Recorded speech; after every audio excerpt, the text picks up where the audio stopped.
Welcome to this episode of How to Really Run a City, powered by Accelerator for America, the nation's leading do tank for cities. I'm Larry Platt of the Philadelphia Citizen, a nonprofit, nonpartisan media organization that seeks to reinvigorate democracy in the American city where it was born. Check us out at thephiladelphiacitizen.org. How to Really Run a City features two accomplished practitioners of the art of urban changemaking, former two-term Atlanta Mayor Kasim Reed and former two-term Philadelphia Mayor Michael Nutter. If you've listened to past episodes, you know the drill. If you're frustrated by the bickering and finger-pointing coming from Washington, D.C., well, this podcast is a testament to the notion that there really are three political parties in America: Democrats, Republicans, and mayors who have no choice but to be practical problem solvers. In today's episode, the mayors talk with Scranton, Pennsylvania Mayor Paige Cognetti. Mayor Cognetti first took office in 2019 after the then mayor resigned amid a corruption scandal and was reelected overwhelmingly in 2021. She is running for re-election this year. Let's begin the conversation because I want to, before we get to Mayor Cognetti, I want to raise this issue with you guys, with all three of you actually. I'm wearing my Jackie Robinson shirt today because the Defense Department tried to erase him. And I'm going to actually frame this and make copies for you guys. I'm holding a letter that he wrote in 1958 on chock full of nuts letterhead to President Eisenhower. Mm-hmm. My dear Mr. President, I was sitting in the audience at the summit meeting of Negro leaders yesterday when you said we must have patience.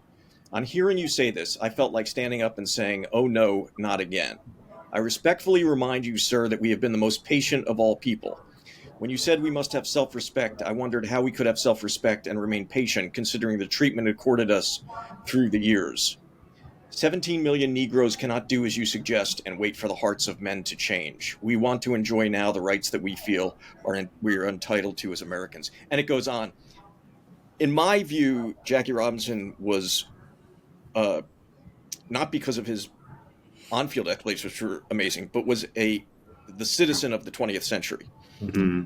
And the fact that these guys just tried to erase him and his military service, for which he was court-martialed for refusing to go to the back of the bus of an army bus, says like what is really going on here. And I just wanted to we can't do this podcast without beginning at least and touching on the madness, I feel. And so I wanted to raise this with you guys. Yeah. Whenever anyone argues with me about affirmative action, I say, let me ask you a question. Did you like baseball before or after Jackie Robinson? Yeah. Because it seems to me that's college football, University of Alabama. That's right. Yeah. And we got to get the meritocratic argument, right? Well, I keep trying to figure out, and often I've been accused of looking for logic where there is none. What is the point? What is the point of all this? What is the purpose? I mean, it seems like there's an outward point, but I mean, what are we really trying to get at? What's with all this erasure? I mean, I think I know what the point is. They don't want those of us that are mayors, current and former, to be in these positions. They don't want women, people of color, to be in leadership positions. Let's erase it and get back to what they believe to be the right way of America. Yeah, I think that they're shattering norms, and I think it's the reason why we have to continue to have voices like ours and do things like podcast and communicate. Because when we raise the issue of their attempt to remove Jackie Robinson from a place of prominence and to do things that are so outrageous, it's not 1,000 people or 2,000 people. When they hear about it and re-raise it and talk about it, it causes people that are in the center to go, now that's really, but if we're not talking about it, if we're not raising it, it doesn't give people in the center the ability to who are busier than we are trying to feed their family and keep their job, they might not have heard about Jackie Robinson, but they tune into a podcast and they hear this person who is one of the greatest men that the United States has ever produced, which is the category I place him in, being disrespected and disregarded in this manner. Cumulatively, I think it's what it takes to make people realize that this is not a usual thing, and to reach people like Chuck Schumer who are operating in normalcy. This is not normal. We are not operating in normalcy. We are not on our way to a constitutional crisis. You are in the middle of it. And if you ever dreamed about marching with Dr. King or helping the country win World War II or helping the country get through the Great Depression, where we are at right now is your moment to be alive, to do something that important with your life. Because these people are not playing. Right. I mean, now we're well, I didn't like the judge's decision, so maybe they should be impeached. Exactly. Right. Disagree with the decision? Yes. That's their job. That's their job. If you disagree with a decision, there's something called an appeal. And you appeal it, and it goes to this place called the Supreme Court. And once they make a decision, that's it, no matter what. Right. And you live by it. Well, that goes back to your point, Mary. That's the normalcy. Yeah. That's the normalcy, right? So that the Chief Justice has to then speak out on an issue, because see, they want a constitutional crisis. They're clearly operating under the belief we will shatter everything, break everything, try to get away with as much as we can, and see this, what banks do, what the feds do with banks. What do they call it? They pressure test them. Stress test them. Yes, that's what they're doing. They are stress testing the entire country and the premise of what America has been for nearly 250 years. That's a good way to frame it, the stress test. And Congress is clearly failing, and we can't let the courts fail. Can I return to Jackie Robinson for 1 minute? Because it reminded me, obviously I've read every book about Jackie Robinson, you can tell. But Mayor Reed, it's something you've always said about Mayor Maynard Jackson. Jackie Robinson died at 53. That's right. Of heart disease. And it was the same thing. White supremacy killed him. Harold Washington, Jackie Robinson, Maynard Jackson, this crushing pressure that he lived through in order to make things for better of all of us, to make the country better, killed him. Yeah. He was blind. How could a guy who was almost a perfect physical specimen die at 53? That's right. And anyway, thank you for that. We have to begin each podcast talking about this stuff. I hate that we have to, but if we don't, to your point, both you guys, all three of you, we're then normalizing it. Right. That's right. No, you can't. Just to point out the obvious, we're on a new platform. Is that what happened? Yes, we're on Riverside, which should be much better connection. Okay, no problem. I don't care. So let's get to. We're always looking for green shoots of encouragement, and that is Mayor Cognetti in Scranton. You guys, like me, are political junkies, so you would have loved.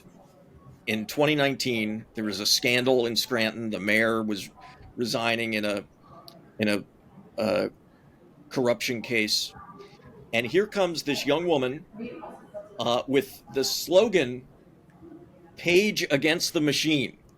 Oh wow! Isn't that awesome? Yeah. And so, welcome, Mayor Cognetti. You're now, and you're always up for re-election. You're up for re-election. Yeah, well, how does this work? You come in 2019 you get reelected in 2021, and No, now it's you're been up a for short 4 reelection years. again. Yeah, that's the way that I have calendar to thing say works, man. that Mayor Nutter has been a mentor for me from the go. Before I even won, and then especially when I was Thank you. transitioning to take office in 2020, Mayor Nutter was there by my side, and I am so excited and to be able to share these moments with him Thank you. years later, and he's still by my side, and I Yeah, appreciate all your mentorship. yeah, Yeah, yeah. he is the Well, He is. professor mayor. cut it out. Cut it out. Mayor Reed, you I may think we have the professor and the pugilist. Mayor Reed's the pugilist. He's always fighting, always fighting. Mary, you may or may not know, but one of my most favorite stories, and it says so much about Mayor Paige. What was it your first child in I was 19, or 8 was it months in? pregnant when I won, and I had our Yeah, first daughter 2 weeks before inauguration. yeah, You Oh ran yeah, with a baby in you? Oh, Lord. very much so. This gets better And, and better. and brought the baby to the my, inauguration. my, It was my like 10 days old. my inauguration was at noon. At 11:45, I was nursing her back in my office, and then got back to that podium and did what needed to be done.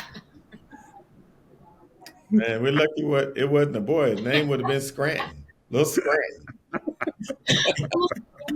Yeah, so I say all that to say she's a badass, Yeah. and I and, get is, it. and is doing things. And tell us about your tell us about the race, and how you jumped in, and Yeah. what do you think made the difference? So it goes back to 2017. I had just moved here, and my husband and I got married in October of 2017. I had been reading the newspaper about this corruption on our school board and in our school district.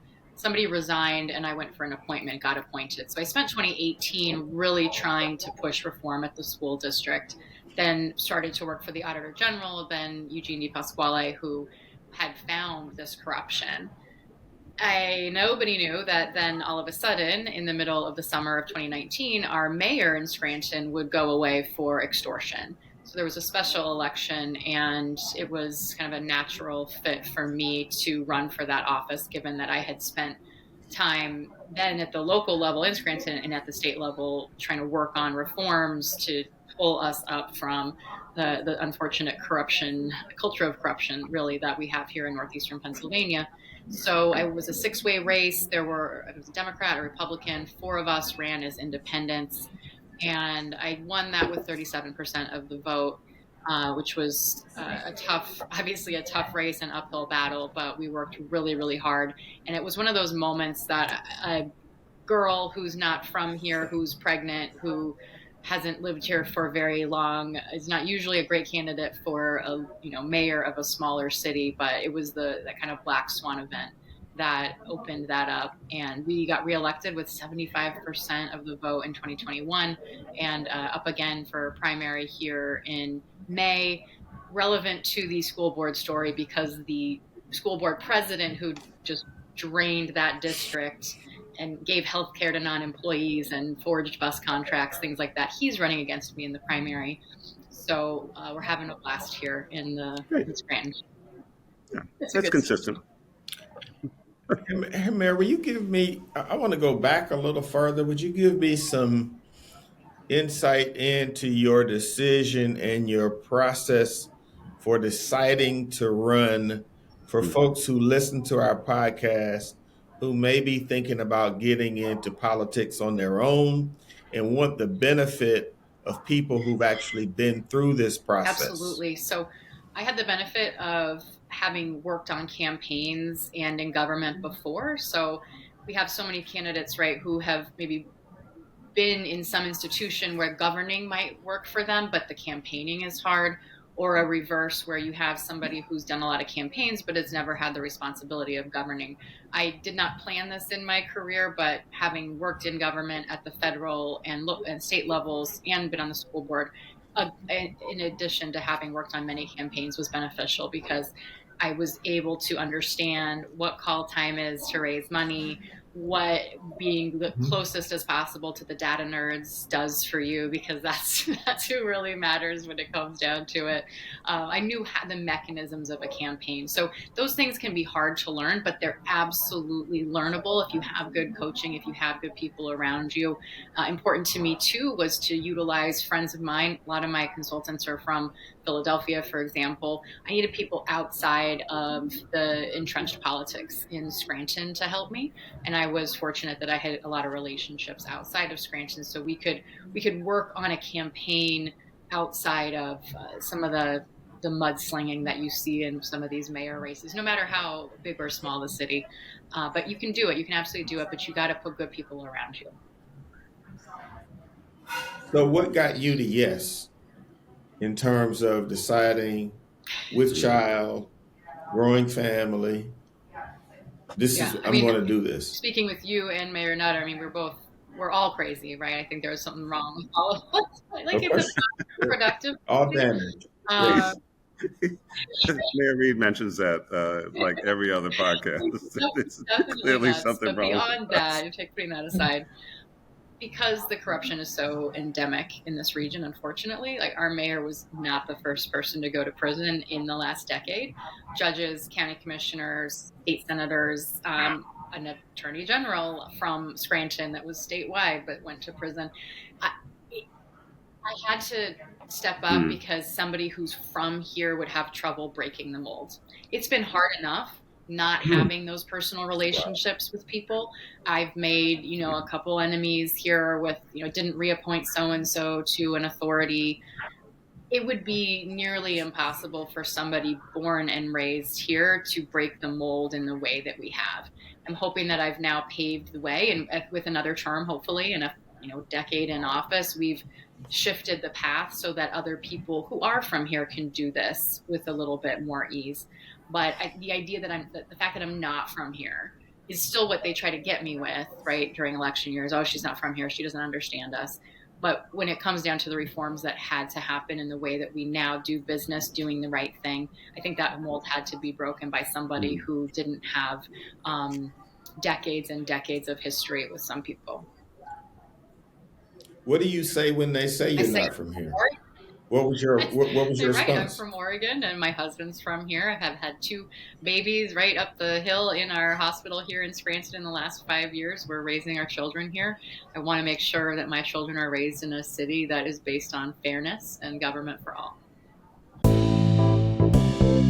Let's interrupt this conversation for a little bit of a deep dive into ballot initiatives with our partner, Mary Ellen Wiederwald, CEO of Accelerator for America. I have said it before, and I will continue to repeat it. We must treat the housing crisis like the crisis it is. And how we work to tackle this crisis will continue to be a topic of conversation in the years to come. Our partner, Bruce Katz, was on the last episode of How to Really Run a City, talking about the National Housing Crisis Task Force. Today, I want to briefly focus on how ballot measures might work for you.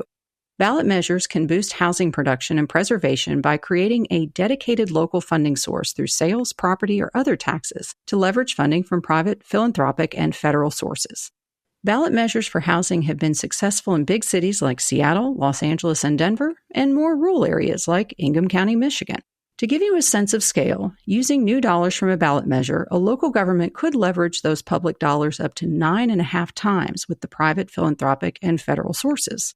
Based on the cost to develop each subsidized unit, every $1 million from a local ballot measure could finance approximately 38 new homes. Multiply that, and a $100 million bond could finance nearly 3,800 new affordable homes.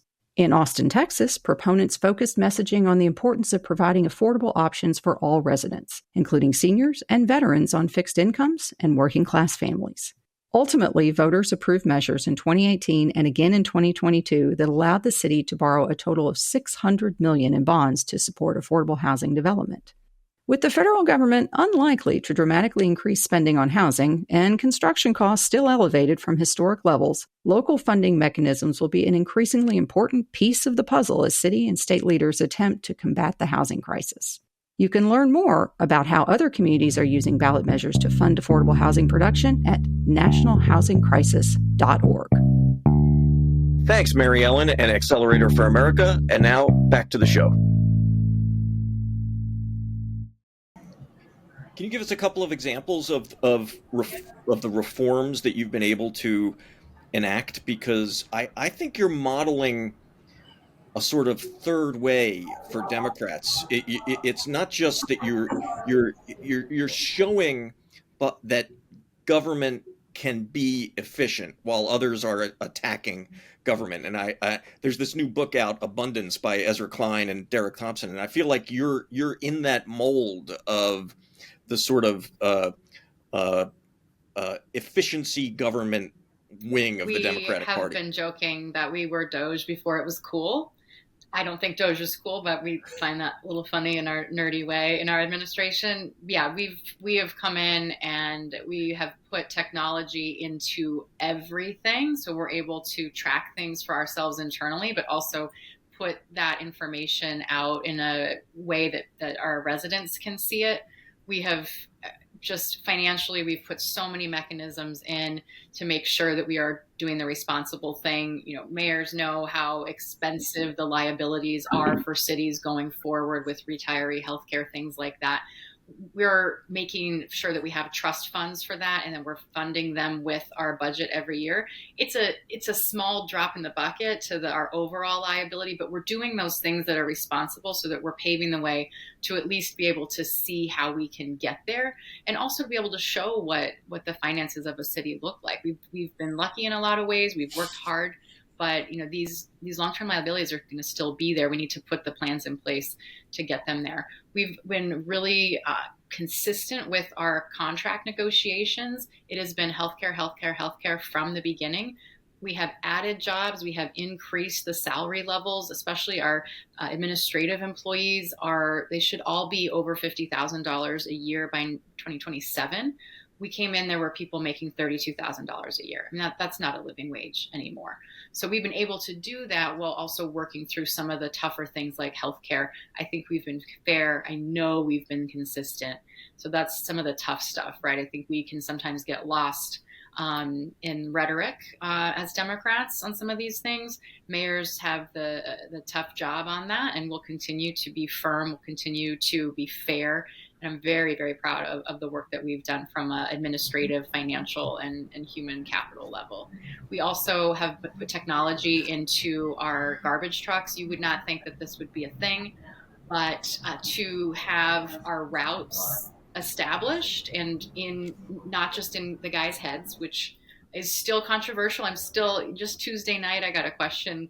Why do this is a quote from one of my opponents. George has been with the city for 41 years. He knows the route. Why do we need this software? So we're still working through some of the breaking of the mold on some of the operations, but we're doing it. It's not easy. There is pushback, but we're doing it. It's better for the residents. It's more efficient, and we're doing it well, keeping everyone's job. Everyone still has a job. We're not cutting jobs, but we're repurposing some tasks because, you know, things are different than they were 40 years ago. Yeah, you might want to ask that same person when they ask you about the technology in the trucks. You know, why do you have a cell phone? I think I'm bringing you to my next neighborhood meeting, Mayor Nutter. Just, give me that phone. You know, he'd probably come back to me and say, "Well, I'm from here. I don't need GPS." Mayor, you mentioned a couple times about Democrats and messaging and communication.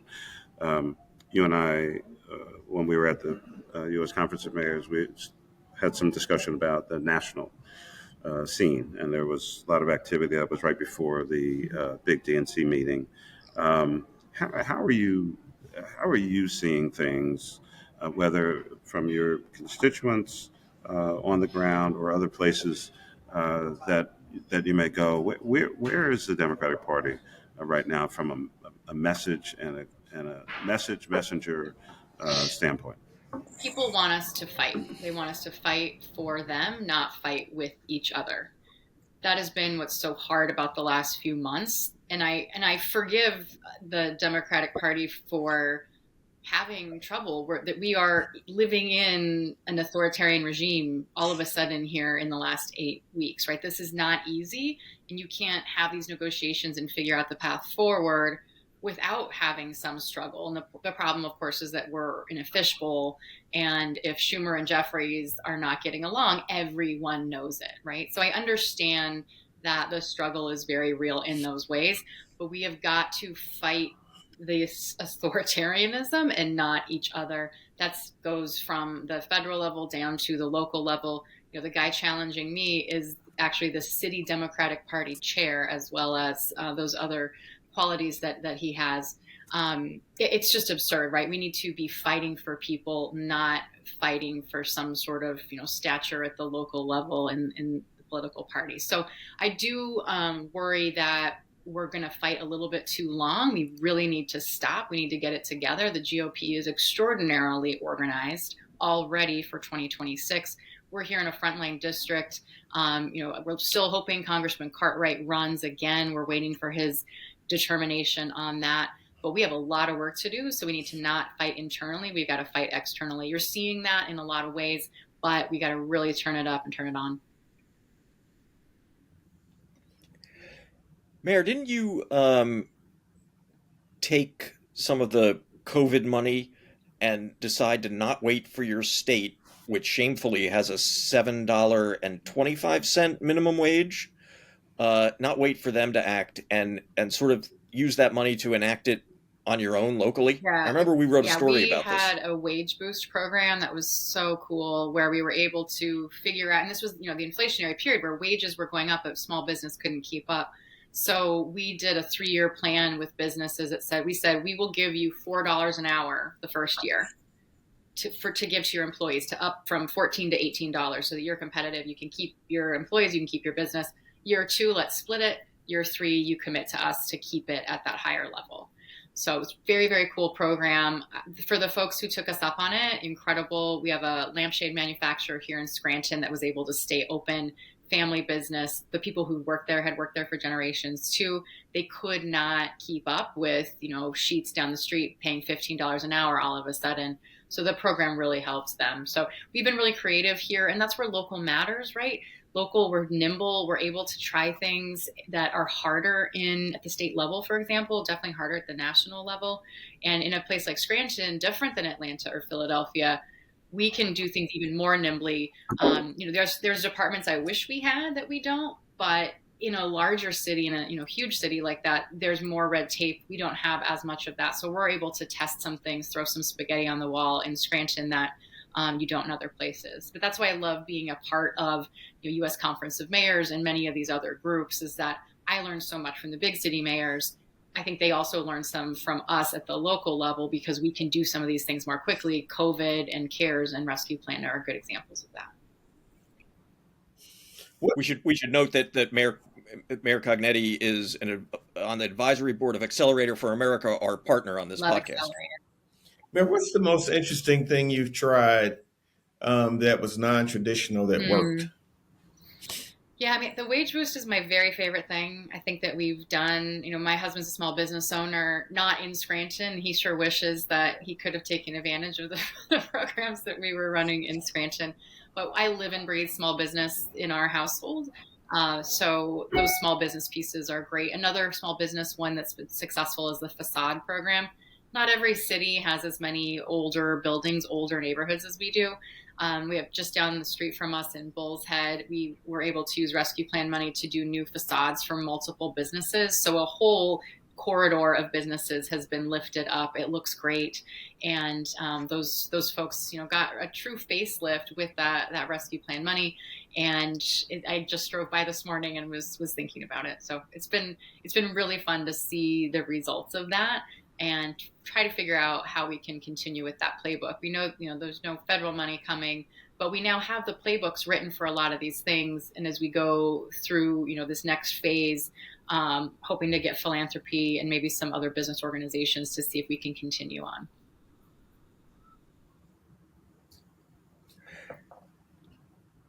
Mayor Nutter, I think you're muted. Yeah, I figured it out. Thanks. I want to go back to maybe a part of or a subset of an earlier question that Mayor Reed asked. So you jumped in the race, 6-way, 37%. You've had, I guess, since you've been mayor or mayor-elect, you've had 2 children. Um, Talk to, again, for our listeners and folks thinking about, we know many of the challenges that, in particular, female candidates may run into. Questions about qualifications, even though you've got, 7 degrees. Can you raise the money? Why are you doing this? Et cetera, et cetera. You clearly are successful in this work. And so talk to us a little bit about some of the challenges, barriers, obstacles, but also successes beyond electoral that you've experienced, and give, again, our listeners some insight into what that's been like. The baby thing was a hot topic in the beginning of 2020, and then COVID saved me and came in. All of a sudden, the letters to the editor about me having my baby at work were gone and focused on other things. But I will say a good parallel or story here is that when I would first go into classrooms in 2020 and 2021, 22 even, the kids would look and see, where's the mayor? Who? They assumed it was my staffer or somebody else, right? And that was okay, because that we just got to work through it. Now, this last Read for America set of weeks, they expect it to be me. They expect that a woman is going to walk in, and they expect it to be somebody that looks more like their mom or their aunt than their dad or their uncle. And I did, though, get, the brunt of that being that instead of being, oh my gosh, it's a girl, now this one first grader said, you look older than your pictures. I was like, well, no, this is progress. He's not worried about me being a woman. He's worried that I look older than I did in my 2021 campaign photo. And you didn't say you're ugly for a kid? Oh my God! See, that's a classic Mayor Reed comeback. I can't though. I'm a woman. I couldn't do that. You guys can do it. I thought kids were supposed to be cute. I know the teacher who I know. She looks at me like they're brutal. He's always on offense, man. He's always on offense. He's supposed to be cute. Oh my God! So it is getting better, and I think that's the whole point, right? Is they have no filter. But when I first went on the school board, I was embarrassed the next day, because I got the appointment in the paper, the front page, it said Harvard graduate becomes school board director. And anybody who's gone to Harvard knows you're never supposed to say the word. And at first I was upset, but then not upset, just embarrassed. And I got a call from my husband's cousin, who's a superintendent at a school district. And I mentioned that, and he said, no. These kids need to know that they can go to Harvard too. So I take that with me on all of these things, right? Being just who I am matters to these kids. And if there is a kid in Scranton who becomes mayor someday, having met me, especially a young woman, I inspire them in some way, this is worth it.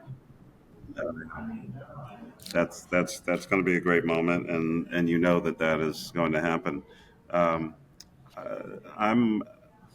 pretty sure I'm a few years older than maybe more than a few years older than Mayor Reed, but this has been happening to me a lot lately.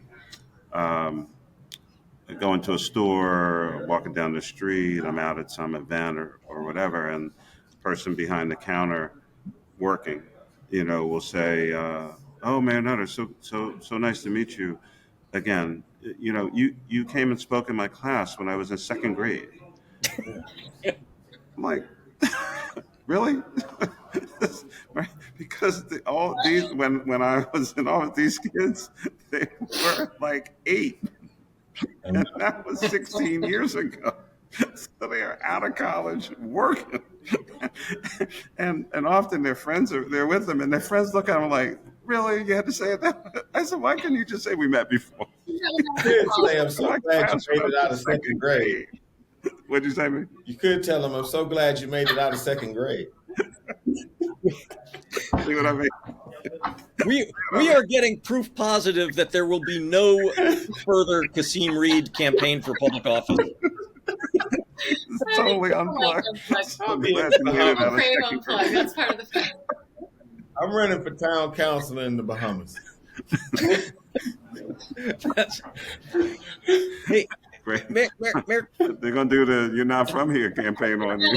But I have advice from You're the ready. best now. This is where I bring my daughter and my family. Keep it moving. Cognetti, let me ask you this: you're running a city that was built on an economy, really a manufacturing hub that no longer exists or exists in a much different form. What are you doing? You have to do this sort of act of reinvention, So don't you? the generations before did a great job of diversifying our economy here. Something about Scranton is that the anthracite coal industry went downhill in like 1930, right? So we didn't have to wait till NAFTA to have all these manufacturing jobs go. We started our decline in terms of manufacturing 100 years ago. So generations did do a really good job of diversifying, and even later in the 90s, in the early 2000s, when the global trade really had an impact here, it was we had lots of textiles, we had lots of manufacturing, we had steel. We actually still have 11% of our jobs based on manufacturing. We still have a lot of defense contractors here. You wouldn't know it, right? We're not a hub but when you really dig in, there's a lot of manufacturing jobs still. There's still family-run steel companies, and that. So there's a lot of diversification. We have 6 colleges and universities in Scranton, 14 in our region. So we have a real education hub here as well. Obviously, education, healthcare is a big one. Both of those are consolidating a little bit, and there's lots of things to tease out there and a lot of work to do. But the history of diversification runs long, and we benefit from that.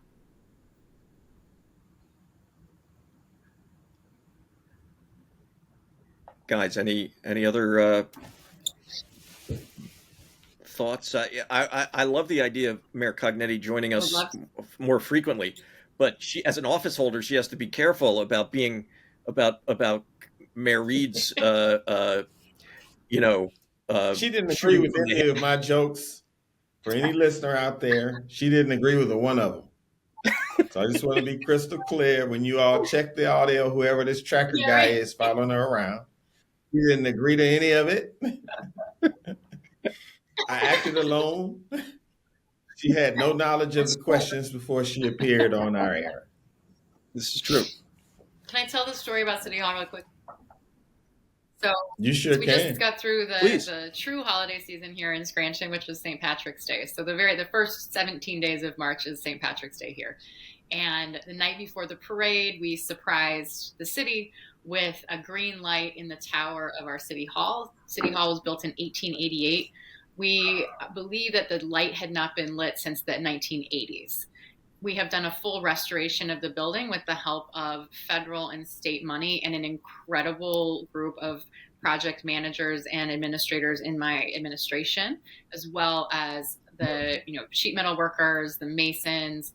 We've had this incredible guy that lives in Luzerne County who's been just cleaning and re-letting the stained glass. It's a beautiful restoration, and that light that is now green, or was green, now it's going to be a different color for the next some holiday. We are so proud of it, and it really, to me, it just shows what we've been able to do in Scranton. It shows that we're taking care of that history, carrying it forward to the future, and we're just really, really proud of it. It's getting a lot of people, even people who don't agree with me on anything else, have to say that we did a good job on City Hall, which is fun.